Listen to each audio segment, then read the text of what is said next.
So I've got Mr. Landfill Hall with me. Thanks for having me on your show.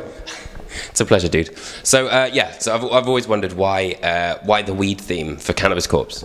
Well, in 2006, my brother and I started Cannabis Corpse in Richmond, Virginia, and we named our band Cannabis Corpse because we thought we would be a little bit different with a name like that. You know, there's a lot of death metal bands out there, and we easily could have named our death metal band something typical like Bloody Skull Head or, you know, something. And we just thought the name Cannabis Corpse would be fun and different, and I think the fans responded to it exactly the way we wanted it to. Awesome. So in terms of like, you know, naming the song titles, there's always kind of a quite tongue-in-cheek way that you put like weed in there and stuff like that. How do you guys come up with the song titles? We'll write out a long list of different titles, and then the ones that make us laugh the most we keep. Okay, so it's the funniest ones. Yeah. I mean, of course, we want it to be brutal and we want it to be heavy, but we also want it to have a certain sort of funniness to it. You know? Yeah, of course, man. Because I was going to say, what other sort of bands are you looking to incorporate into it? Because I know you've done Nile, Gorguts, Morbid Angel, all sorts of stuff. Just death metal bands that we like. I think right now the doors are open and the gloves are off to just incorporate anything. I mean, we might even go into like big four thrash metal bands or like black metal bands, you know, Day Mysteries, Dom Sativa or something like that. What for you is kind of the correlation between horror and metal? I mean, obviously death metal is very horror themed. You know, when I was a little kid looking at these records in the store and the ones with the gnarliest, craziest covers and the most scary shit was the stuff that I felt most drawn to. So, you know, I'm just trying to bring about that same feeling in our listeners and our fans. You know, I want people to look at it and be like, oh my god, and but then it has that little bit of weed element in there too, which is different, you know. What about Left Hand Pass? What kind of inspired the artwork for that?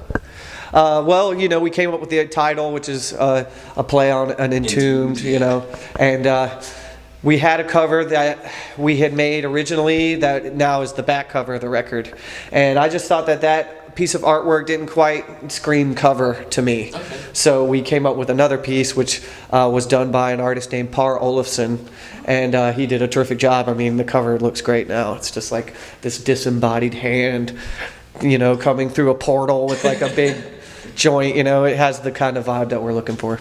I was wondering, is From Wisdom to Baked, is that sort of like a nod to Texas Chainsaw?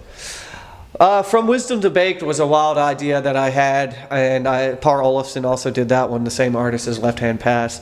And I don't think it came about from any specific sort of horror franchise or anything like that. It just sort of, once the artwork was done, I guess people sort of like made correlations between that movie Creepshow and, you know, Texas Chainsaw Massacre. But, you know, I'm from Richmond, Virginia, and I feel like some of my favorite kind of horror stuff is like zombie redneck torture family shit. And of like deep in the woods redneck family that murders people kind of shit, you know. House of a Thousand Corpses kind of shit, you know. I think you're also kind of bringing something new to the table though as well. Like instrumentally, I think that, you know, there's a lot that you're improving on in the actual death metal formula. Well, thank you. Every record we make, we learn things. Josh and I self-produce all our albums. We have like a studio in our home in Richmond, Virginia.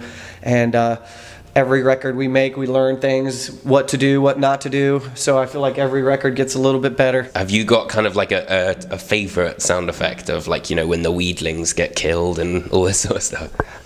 You know, the intros and stuff, and then like it was done by this guy that's in Nails, Taylor. Oh, cool. Yeah, he actually mixed the record. So, yeah, it's funny that this straight edge guy like contributed to our weed album, you know. I guess on Tuba the Resonated, there's this one sound effect track that we recorded, this backwards vocal track where I was saying, kill yourself for weed or something like that. And we were playing it backwards. And I had one person write me and be like, oh, you were saying kill yourself for weed. Like, they had actually cracked the code. So what for you is the perfect album to smoke up to?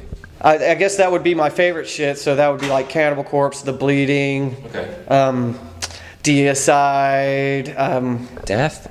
Death, of course. Symbolic. I like the progressive era death stuff, the later era stuff. But I'm trying to think of something a little more obscure that I'm into death metal wise. Well, I think an underrated band is this band called Monstrosity.